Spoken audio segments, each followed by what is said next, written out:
প্রত্যেক আদম সন্তানই গুনাহগার। আল্লাহ হাবিব সাল্লাল্লাহু আলাইহি ওয়াসাল্লাম হাদিসের মধ্যে বলেছেন, কুল্লু বানি আদমা খাত্তাউন ওয়া খায়রুল খাত্তাইন আত-তাওয়াবুন।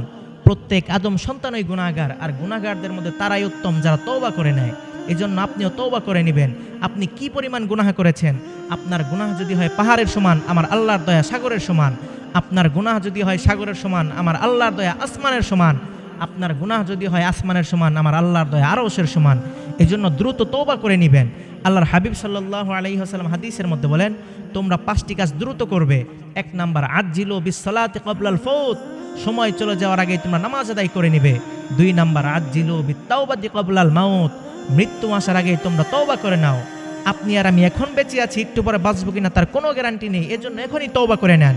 কারণ আল্লাহ তাআলা পবিত্র কোরআনের মধ্যে বলেন, ইযা জাআ আজালুহুম ফালা ইস্তাখিরুনা সাআতাও ওয়ালা ইস্তাকদিমুন, যখন মালাকুল মউত চলে আসবে তখন 1 সেকেন্ড ওইদিক সেদিক হবে না।